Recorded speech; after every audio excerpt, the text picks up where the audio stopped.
You're going to torque this one down to 22 foot-pounds onto the clutch slave cylinder right there.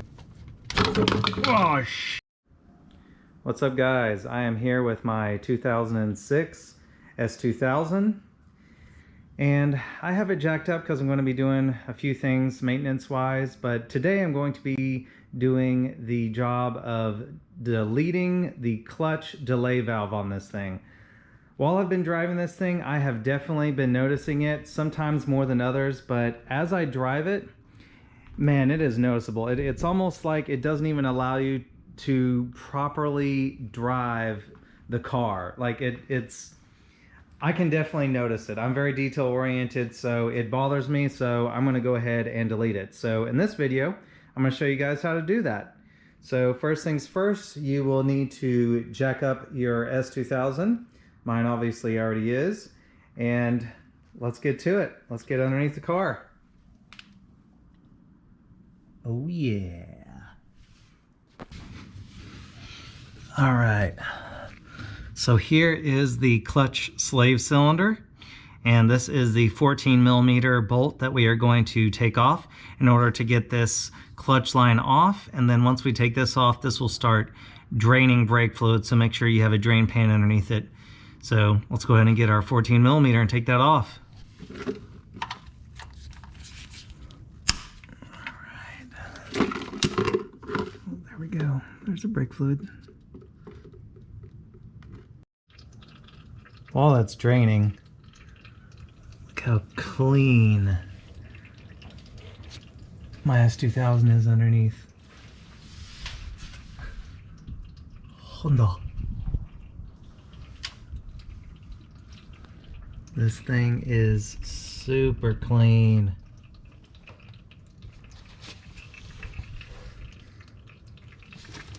$48,000 miles, boys. From San Francisco, California. She is mighty, mighty clean. All right, back to business.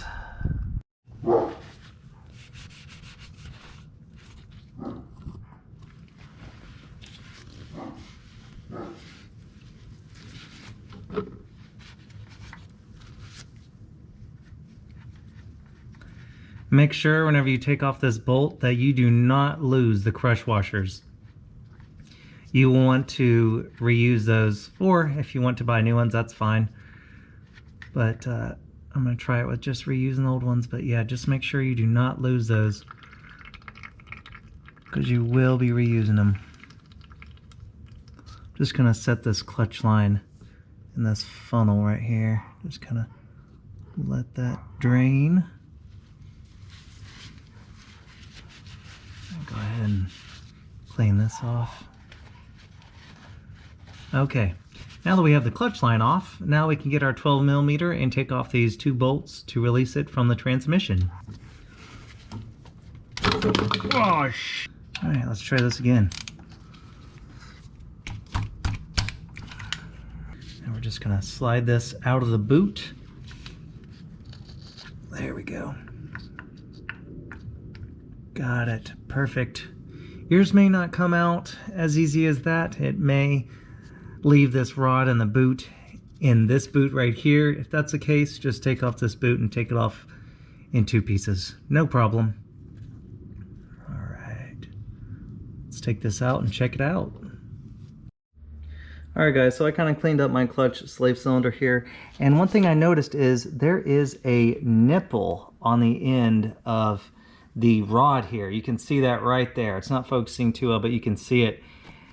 That's not normal. Well, that is a show of wear. I did a little bit of research on the forums and all that, and that is because of wear. So what people say to do is to sand this down or get a Dremel tool, whatever, polish it off the rod and get it nice and smooth. You definitely want this rod to be nice and smooth. So what I'm going to do is I'm going to take off this boot and then take this rod, get my Dremel tool, polish down that nipple on this rod, and then before we install this, we're definitely going to use this is the proper grease right here, this Honda super high temp urea grease.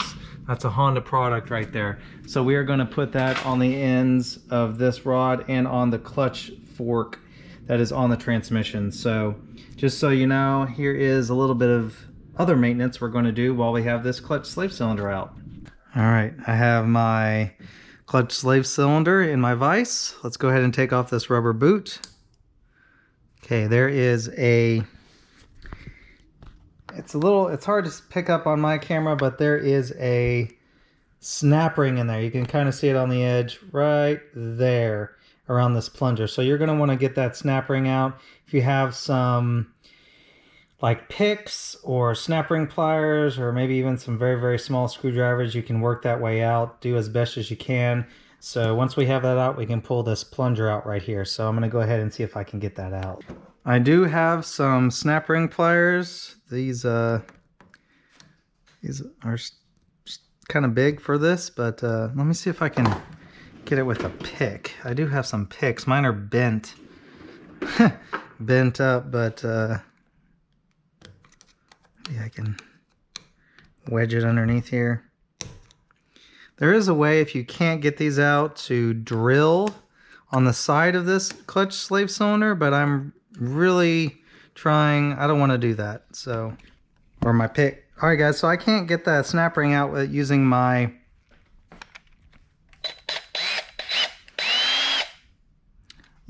picks, so I'm just going to have to drill a hole. This is a 1/8 inch drill bit. I have moved the snap ring to where it's open right here, so I'm not going to drill through the snap ring. So we are free and clear to drill right in the middle there. Here we go.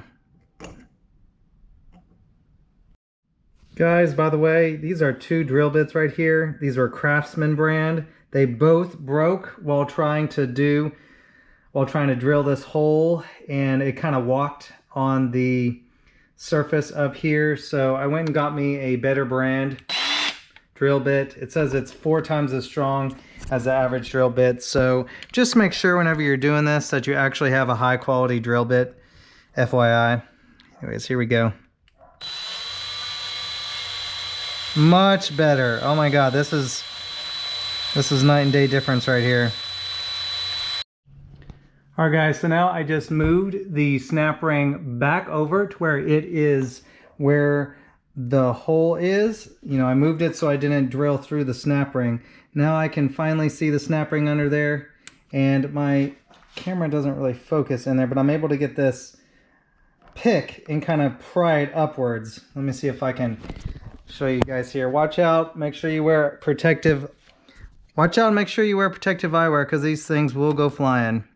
So now I can actually dig underneath it with a pick. And there it is right there. Let me get my other pick here. There it is, look at that. Well, that wasn't so bad. All I needed was a high quality drill bit. That Craftsman, but 2 Craftsman ones broke. This one was, I think, a DeWalt or whatever it was. I don't know. It said it was 4 times stronger, and it was like twice as much. It was like $4 just for a 1/8 drill bit. But man, that thing worked good. Super simple. All right, now that we have the snap ring out, make sure you do not misplace this. I'm going to put that in my little parts tray there. All right, guys. So now that snap ring is out of our slave cylinder here, I'm just going to get some pliers and pull out this plunger. Just pull straight up. Kind of wiggle it back and forth just a little bit. There we go. Oh, it has an O-ring on there. Very nice. We'll set that to the side. All right, guys. I wasn't aware of this, but you can see there's another opening in there, right in the middle of the hole. Do not bang on that metal part. You want like for example, I used a Allen key that fit just barely in that hole, and then it tapped it right out. I was under the impression that you're hammering on just the delay valve, which is sitting right there, but no, there is a metal part inside the clutch slave cylinder. So after a few bangs on that, I was like, why isn't it coming out? It should come out a lot easier, because that thing is just plastic. So just be aware that there is a metal part in there. Once I got a smaller Allen key to press out the actual delay valve, then it came out no problem. But yes, check it out. There it is right there. This is the delay valve. Look at that tiny little hole there. But yeah, that's a delay valve. That's what we're deleting. So I'm just going to put a drop of oil on this O-ring.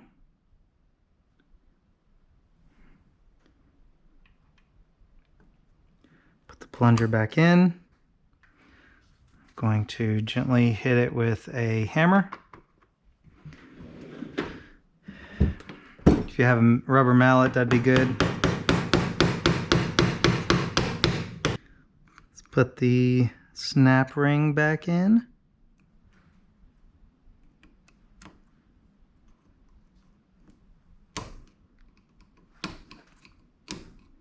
There we go. All right, now that that is back in, we can put this rubber boot on. Just like that. That is taken care of.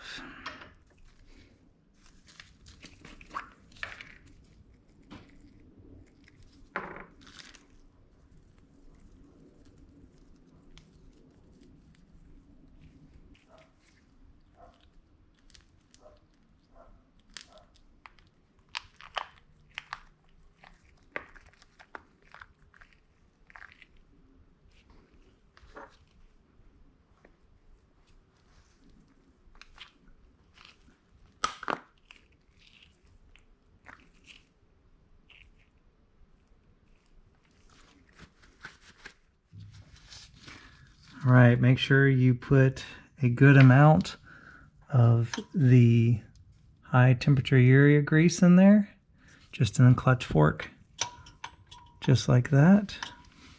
And then we will also put a good amount on the end of our clutch slave cylinder right here on this ball before we install it. Well, folks, here we go. Let's see. Can I see with the flashlight through these? If the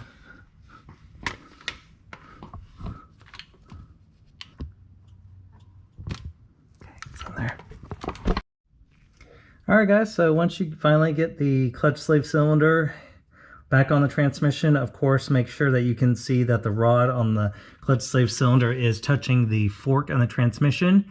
I just kind of peeked with the flashlight through these holes right here on this side of the boot, and I saw that they were both connected to each other, so that's good. And then I want to let you guys know that these are torqued down to 16 foot-pounds. And then before you put back on your clutch cable line right here, you want to make sure that both crush washers are still on there. That's definitely, you want those to be on there so you don't have any leaks. And then finally, whenever you have these torqued down to 16 foot-pounds, you're going to torque this one down to 22 foot-pounds onto the clutch slave cylinder right there. All right guys, so next we are going to just